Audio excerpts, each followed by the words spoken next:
सगळे सोयऱ्यांची अंमलबजावणी पाहिजे. आमच्या व्याख्याप्रमाणे सगळे सोयऱ्याची अंमलबजावणी तातडीने पाहिजे, लगेच त्या 2 दिवसाच्या आत.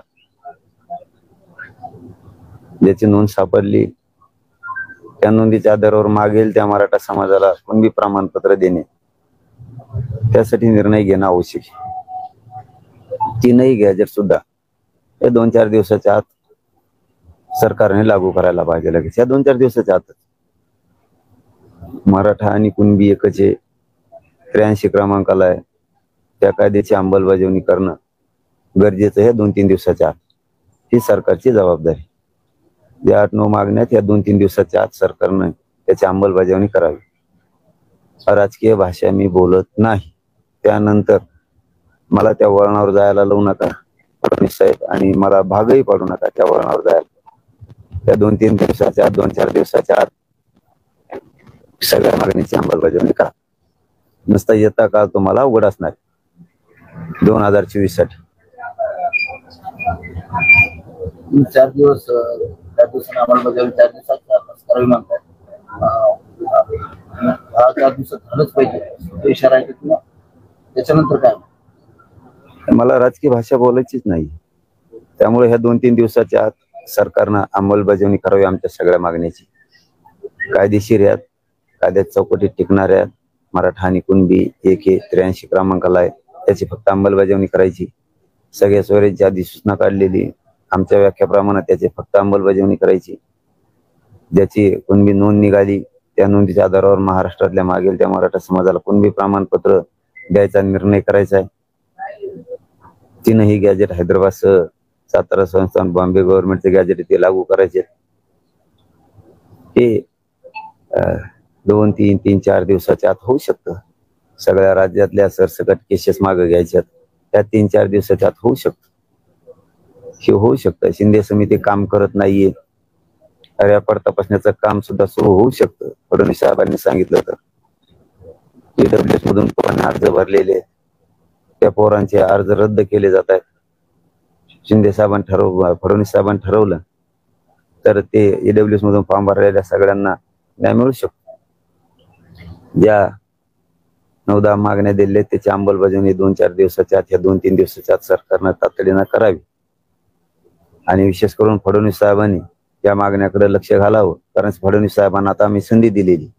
आम्ही राजकीय भाषा बोलत नाही, बोलणार पण नाही. मला किंवा माझ्या समाजाला राजकारणात जायचं नाही. आता फडणवीसांना संधी आहे, त्यांनी आमच्या सगळ्या मागण्यांची अंमलबजावणी करावी. नसता दोषी मराठ्यांचं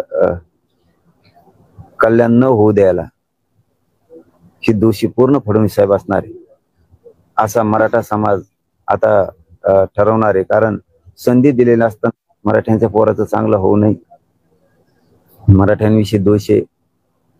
अन्याय करणारा या राज्यात कोण व्यक्ती तर फक्त फडणवीस. गरिबांवर, मराठ्यांवर अन्याय करणारा फडणवीसच आहे. म्हणून फडणवीसांनी केली तर मग म्हणायचं नाही माझ्या नावाने पाड्या कशा झाल्या, उभा कसे केले, निवडून कसे आणले, मग बोंबलायचं नाही माझ्या नावाने. वाटोळं का झालं इतकं राजकीय त्यांचं म्हणून. अल्टिमेटम शेवटचं ते त्यांनी ठरवायचं. त्यांना काय वाटतंय, ही संधी वाटती का त्या संधीचं सोनं करायचं, काय वाटतं हे त्यांनी ठरवावं. अर्थ त्यांनी काढावा. आता मला माहित नाही का अर्थ. आम्ही प्लेन आहेत, एकदम प्लेन. आम्ही सरळ आहेत, प्रामाणिक आहेत की त्यांना संधी दिली. आम्हाला राजकारणात जायचं नाही, आम्हाला काय बाकीच्या गोष्टीचं देणं घेणं नाही. त्यामुळे आमच्या मागणीची सगळ्या अंमलबजावणी करा, एवढंच आमचं म्हणणं आहे. आता मला राजकीय वाटावर फडणवीस साहेबांनी जाऊ देऊ नये. त्यांना दिलेली संधी, जो फायदा करतो समाज उघड्या डोळ्यानं बघतो, आपला फायदा कोणी करायचा. त्यांनी त्यांचं आता ठरवायचं काय करायचं. करून माझ्या नावाने 2024 ला बॉम्बलायचं नाही, हे काय झालं. तुम्हाला सगळे सोयऱ्या संदर्भात आश्वासन दिलं होतं, मात्र तुम्हाला त्यांनी असं देखील म्हटलं होतं की काय प्रक्रिया होती तुम्हाला सांगितलं आहे, मात्र तुम्हाला काही सांगितलं गेलंय का? काय सांगा आता, किती दिवस प्रक्रिया सांगा तर नुसती प्रक्रिया सांगा आता किती दिवस. त्याला काही लिमिट असते का नसते? इतके मूर्ख समजतात का तुम्ही महाराष्ट्रातल्या लोकांना? मराठ्याला इतकं मूर्ख समजता का सरकार झालात म्हणून? प्रक्रिया सुरू आहे, 7-7 महिने प्रक्रिया असते का? सुधारण्याचा प्रकार आहे का? अहो मूर्खात काय समजायला लागले दुसऱ्याले. त्या 2-3 दिवसात सगळे विषय मार्गी लावाय 2-4 दिवस. सगळ्या मागण्यांची अंमलबजावणी करा 2-4 दिवसात. जास्त नाटकं करायचे नाही. प्रक्रिया चालू येईन, वाचित होतं, अभ्यास सुरू येईन, हरकती आल्यात, हे बघतो ते बघतो, केशच तेच पोलिस बघते, आमक बघते. नाटकच नाही करायचे. काम 2-4 दिवसाच्या सगळा थोडा पाडायचा अंमलबजावणी. तिचं फडणवीसांनी सोनं करायचं. नसता मी जर रस्त्यावर आलो ना, मी जर राजकीय वाटावर जर आलो, त्या रस्त्यावर आलो, खेळ खालाच तुमचा. मला त्या वाटावर नेऊ नका राजकारणाचे. पाटील, मराठा समाजाकडून आशा मराठवाड्यातल्या तरी आरक्षण दिलं जाईल असं मराठा समाज येड्यात काढीत येत रे, येड्यात काढीत येते लोकाला. मराठ्यांचं असं नुसतं म्हणायचं देऊ, धनगर बांधवांचं असं नुसतं देऊ, नुसते नादी लावित ती सगळ्या जातीला आणि येड्यात काढीत. आणि सत्ता भोगीत सगळ्या 18 पगड जातीला येड्यात काढीत. त्यांनी काही मागण्या केल्या, मुसलमानांनी काही मागण्या केल्या, दलितांनी काही केल्या की येड्यात काढणार. हो हो म्हणणार उद्या परदिशी. ते येड्यात काढतात फक्त. गोरगरीब ओबीसीच्या काही मागण्या आहेत फक्त येड्यात काढणार आहे. शेतकऱ्याच्या मागण्या आहेत नुसतं येड्यात काढणार. हे लोक नुसतं पागल समजणार आणि सत्तेवर जाणार. ह्यावेळेस सुट्टी नाही. आता मी म्हणून सांगतो, मला राजकीय भाषा बोलायची नाही. आमच्या सगळ्या मागण्याची अंमलबजावणी करा. मला माझ्या समाजात राजकारणात जायचं नाही. तुम्ही नाही दिलं तर 2024 ला माझ्या नावाने बॉम्बलायचं नाही. हे काय झालं मग? उद्ध्वस्त करून टाकीन सगळं राजकीय करिअर. कोणाचं ठेवणार? आयुष्यात कवा पश्चाताप आला नसेल इतका भयान पश्चाताप येईल तुम्हाला. म्हणून फडणवीस साहेबाला संधी, आमच्या मागण्या 2-4 दिवसाच्या आत सगळी अंमलबजावणी करून टाका.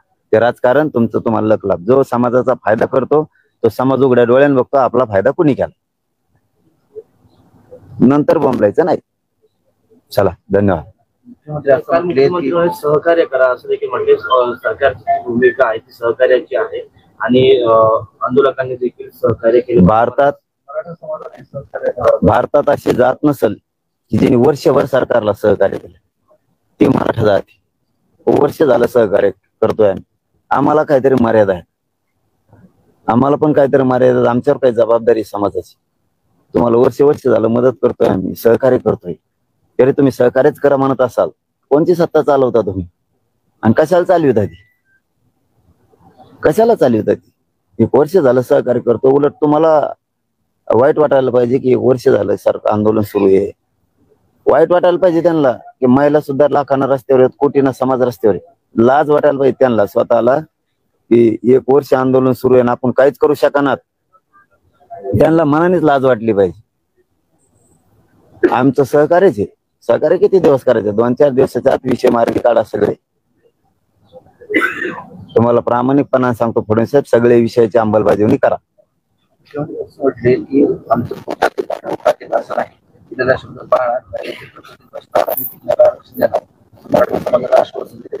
मुख्यमंत्र्यांच्या पोटात काय नाही म्हणतात ना दे, तेच आम्ही म्हणतोय. म्हणून तर वर्षभर सहकार्य केलं. आता किती दिवस आल्या ना जवळजवळ तुमचा आता पोळा. किती दिवस आम्ही तुम्हाला मानतोय, सहकार्य करतोय. याचा अर्थ मराठा संपवा तुम्ही असं नाही ना त्याचा अर्थ होत. फडणवीसांचं ऐकून तुम्ही आमचा मराठा समाज संपवाच असं नाही ना. आम्ही तुम्हाला सहकार्य वर्षापासून करतो याचा अर्थ असा नाही की तुम्ही समाजात मराठ्याचा संपून टाकावं सगळा फडणवीस ऐकून. असं नाही ना होत कधी. शंभूराज देसाईंनी हैदराबाद गॅजेटच्या सर्टिफाईड कॉपी ज्या आहेत त्या मागवल्यात आणि तुमच्या ज्या मागण्या आहेत त्या मागण्यावरून सरकार जी आहे ती कार्यवाही काम चालू आहे असं ग्वाही त्यांनी दिली. काम चालू करायला काय खडी डांबरीकरण करता का तुम्ही? मुरुम आणून टाकायचं का तुम्हाला? काही काम चालू म्हणजे काय?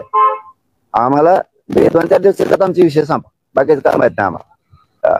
आमच्या सगळ्या विषयाची अंमलबजावणी 2-4 दिवसात संपवा. काम सुरू आहे, छाननी सुरू आहे, सगळ्या सोयऱ्याचं बघणं चालू आहे, हार कधी बघणं चालू आहे. ते नाटकच नाही सांगायचं. 2-4 दिवसात विषय संपवा. हे 2-3 दिवस जाऊन देऊ नका जास्त.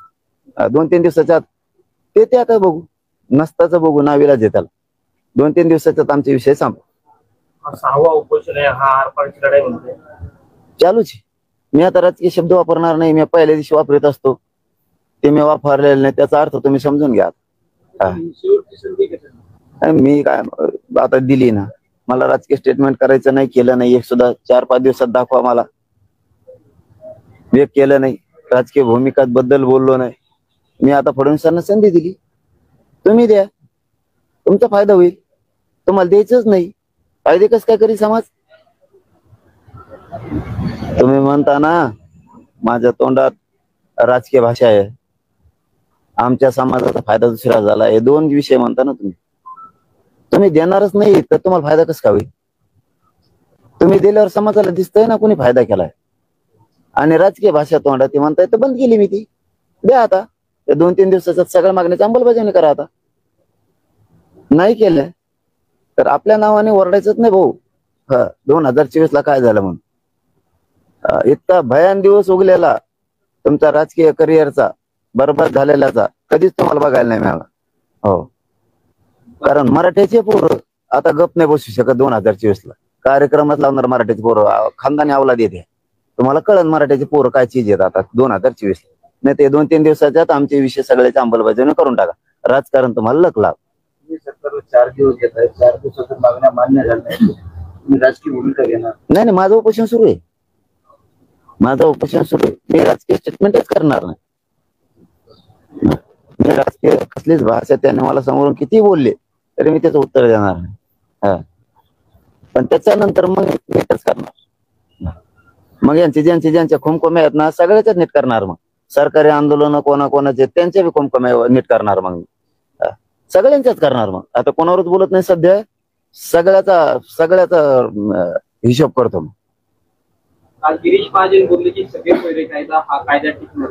मला बोलायचंच नाही म्हणलं ना, मी राजकीय भाषाच बोलणार नाही. कुणी उद्या कालपासून माझ्यावर काय टीका केला मी कोणाला उत्तर देत नाही. 4-5 दिवस झाले मी एक शब्द सुद्धा वापरत नाही, एक सुद्धा. मी सरळ भूमिका ठेवलेली. आता आमच्या सगळ्या मागण्यांची अंमलबजावणी करा. ती जर नाही केली तर पुढे 2024 ला माझ्या नावाने आरडायचं नाही भाऊ की हे काय होऊन बसलं. तुमच्या सगळ्यांचे गणित फेल करणार. फडणवीस किती गणित लावू द्या, सगळे गणित फेल करणार, पोलमोडून टाकणार सगळं. त्यामुळे मी काहीच भाषा वापरत नाही. मला समाजाला राजकारणात जायचं नाही. फडणवीस साहेबांनी आमच्या मागण्याची सगळ्या अंमलबजावणी करायची, एवढंच मला माहिती आहे. आता 2-4 दिवसाच्या आत ही विषय संपवून टाकाव अंमलबजावणीचं. त्या हे भिजत गोंगडं ठेवू नये. आता ते चेतन सगळ्या चेतन धनगराला कोणाचा अडथळा होता? फडणवीस साहेबांचा अडथळा होता. मुसलमानाच्या आरक्षणाला अडथळा तेच, दलिताच्या तेच, 12 बलुतेदाराच्या प्रश्नाला तेच अडथळा आहे, शेतकऱ्यांच्या प्रश्नाला तेच अडथळा आहे, गोरगरीब ओबीसीच्या प्रश्नाला तेच अडथळा आहे, मराठ्यांच्या प्रश्नाला तेच अडथळा आहे. चालकच ते आहे ना बाबा. जरी ते तुम्हाला दिसतंय, हो तुम्हाला दिसतंय उपसरपंच ते, पण सरपंचाचा काही उपयोग नाहीये. उपसरपंच सगळं हाकीतोय. सध्या उपसरपंच देवेंद्र फडणवीस, पण सगळा कारभार हातात त्याच्या. फडणवीस साहेबच सगळं मालक. सरपंचाला काही किंमत नाही, उपसरपंच हातात आहे सगळं. चला, नको लय त्रास होतो मला, प्लीज.